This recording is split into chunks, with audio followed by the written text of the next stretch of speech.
ভিডিঅ'টিৰ যোগেদি আমি পাই মাইনিং স্পীড কেনেদৰে বৃদ্ধি কৰিব পৰা যায় তাৰ কেইটামান উপায় দিম। আশা কৰোঁ ভিডিঅ'টি শেষলৈকে চাব। আমাৰ পাই হোম স্ক্ৰীনখনত আমি সততে দেখি থকা এটা ছুইচ হৈছে এইটো ছুইচ। এই ছুইচটো আমি দেখি আছোঁ আৰু যেতিয়া আমাৰ এই ছুইচটো নেদেখা হৈ যায় তেতিয়া আমি ইয়াত ক্লিক কৰি পেলাই মাইনিং ষ্টাৰ্ট কৰোঁ। এই ছুইচটোত এটা নাম্বাৰ সদায় ওলাই থাকে, প্ৰত্যেকৰে নাম্বাৰটো বেলেগ বেলেগ হয়। ইয়াত ওলাই আছে 0.03 পাই পাৰ আৱাৰ। ইয়াৰ অৰ্থটো হৈছে আপুনি প্ৰতি ঘণ্টাত 0.03 পাই আৰ্নিং কৰি আছে। এইটো হৈছে পাই মাইনিং স্পীড। কিন্তু সকলোৰে পাই মাইনিং স্পীডটো একে নহয়, বেলেগ বেলেগ হয়। ইয়াৰ বিভিন্ন কাৰণ আছে। সেই কাৰণসমূহৰ লগতে কেনেদৰে আমি মাইনিং স্পীড বৃদ্ধি কৰিব পাৰিম সেই বিষয়ে ভিডিঅ'টিত জনাম। মাইনিং স্পীড বৃদ্ধি কৰা প্ৰথম আৰু প্ৰধান উপায় হৈছে আপুনি ইনভাইট কৰা। যিমানে মানুহক ইনভাইট কৰিব আপোনাৰ মাইনিং স্পীডো সিমানে বৃদ্ধি পাব। ইয়াত দেখা গৈছে 1/1, অৰ্থাৎ ইয়াত মাইনিং স্পীড এইটো কাৰণে কমি আছে কাৰণ এইটো একাউণ্টত মাত্ৰ এজন মানুহে আছে, যিজনে ইনভাইট কৰিছিল সেইজনহে আছে। তাৰ বাদে এই একাউণ্টটোৱে বেলেগ মানুহক ইনভাইট কৰা নাই। গতিকে যিমান মানুহক ইনভাইট কৰিব সিমানে আপোনাৰ মাইনিং স্পীড সেই স্পীডটো বৃদ্ধি পাব। মানুহ ইনভাইট কৰিলে মাইনিং স্পীড কিমান বৃদ্ধি পাব সেই বিষয়ে মই দেখাবলৈ চেষ্টা কৰিম। ইয়াত এটা পেজ দেখা পাইছে। এই পেজটোত আপোনাৰ ৰিৱাৰ্ডত চাওক, এই ৰিৱাৰ্ড অপশ্যনটোত চাব। ৰিৱাৰ্ড অপশ্যনটোত আপুনি চালে দেখা পাব ইয়াত ৰেফাৰেল টিম, এই ৰেফাৰেল টিমৰ এগেইনষ্টত আছে 1 × 0.25, মানে এজন মানুহে মাইনিং কৰাৰ বিনিময়ত 0.25 পাইছে। যদি ইয়াৰ সংখ্যাটো বাঢ়ি যায়, 1ৰ ঠাইত যদি আপুনি বেছি মানুহ ভৰাব পাৰে তেতিয়া সেই অনুপাতে পূৰণ কৰি চালেই ইয়াৰ পাই আৰ্নিঙৰ পৰিমাণটো ওলাই পৰিব। সেইকাৰণে আমি যিমান পাৰোঁ মানুহক ইনভাইট কৰিলে পাই আৰ্নিংটো আমাৰ সিমান বেছি হ'ব। ইয়াত এজন মানুহৰ বিনিময়ত পাইছে 0.25 পাই পাৰ আৱাৰ, মানে প্ৰত্যেক ঘণ্টাত 0.25 পাইকে পাইছে। যদি আমি ইয়াত এজনতকৈ বেছি মানুহ ভৰাই যাওঁ তেতিয়া আমাৰ পাই আৰ্নিংটো বৃদ্ধি পাব। সেয়েহে আপোনালোকে যিমান পাৰে ইনভাইট কৰি মানুহ ভৰ্তি কৰাবলৈ চেষ্টা কৰিব। দ্বিতীয় উপায়টো হৈছে আপোনাৰ ছিকিউৰিটি চাৰ্কুলটো 100% কৰিব লাগিব।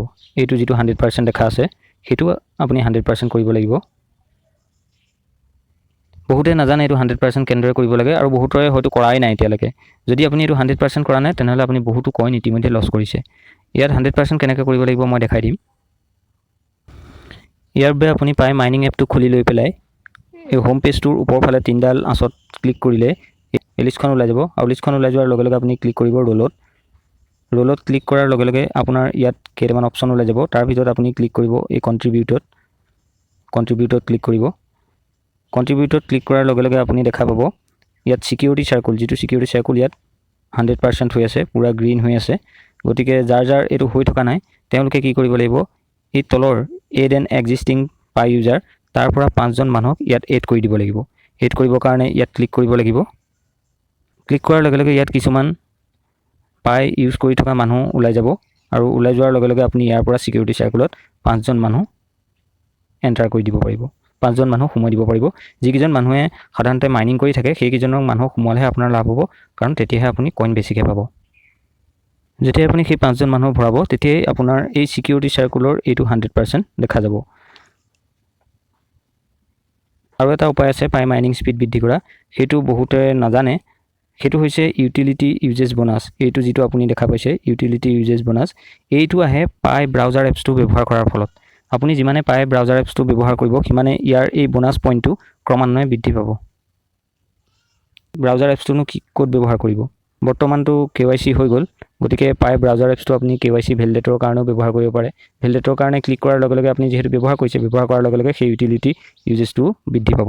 তাৰোপৰি আপুনি এই পাই ব্ৰেইনষ্টৰ্ম, ডেভেলপ পাই, ব্লকচেইন পাই, মাইন পাই বা KYC পাই, চাট পাই, ৱালেট পাই, এইবিলাক এবাৰ যদি আপুনি খুলি চায়, এই অপশ্যনকেইটা যদি আপুনি দিনটোত এনেই এবাৰ খুলি চায় তেতিয়াও আপুনি এই এপছটো ব্যৱহাৰ কৰা বুজাব আৰু এই এপছটো ব্যৱহাৰ কৰাৰ লগে লগে আপোনাৰ মাইনিং স্পীডটো বৃদ্ধি হ'ব সেই বোনাছ পইণ্টটোৰ যোগেদি। ইউটিলিটি ইউজেছটো আপোনাৰ সম্পূৰ্ণ নিজৰ হাতত আছে। যদি আপুনি ইচ্ছা কৰে পাই ব্ৰাউজাৰ এপছটো ব্যৱহাৰ কৰি এই ইউটিলিটি বোনাছটো ল'ব পাৰে। ইউটিলিটি বোনাছ মানে হৈছে অতিৰিক্ত কইন পোৱা, মানে 0.13 ইয়াত পোৱা গৈছে 0.13 পাই পাৰ আৱাৰ, প্ৰতি ঘণ্টাত 0.13, অকল গোটেই দিনটোত নহয় প্ৰতি ঘণ্টাত। আৰু এটা মাইনিং স্পীড বৃদ্ধি কৰা উপায় হৈছে লকআপ ছেটিং। আপুনি লকআপৰ পাৰ্চেণ্টেজটো যিমানে বৃদ্ধি কৰিব তাৰ পৰা এটা মাইনিং বুষ্টিং পাব। সেই বুষ্টিংটোৱে আপোনাৰ কইন গোটোৱাত সহায় কৰিব। এই লকআপৰ আপুনি যদি 100% কইন 3 yearsৰ কাৰণে কৰে, ইয়াত দেখুওৱা গৈছে যে 532% বুষ্টিং পাব। এইটো বুষ্টিঙৰ অৰ্থটো হৈছে কইনটো বেছিকৈ পোৱা। তেনেকৈ আমি যদি ইয়াক কমাই দিওঁ, মাইনিং বুষ্টিংটো কমি যাব, যাৰ ফলত আমি কইন কমকৈ পাম। গতিকে এই লকআপ ছেটিংটো যদি আপুনি ইনক্ৰিজ কৰে তেতিয়া আপোনাৰ কইন বেছি পোৱাৰ সম্ভাৱনা থাকে। আশা কৰিছোঁ ভিডিঅ'টোৱে আপোনালোকক সহায় কৰিব। ধন্যবাদ।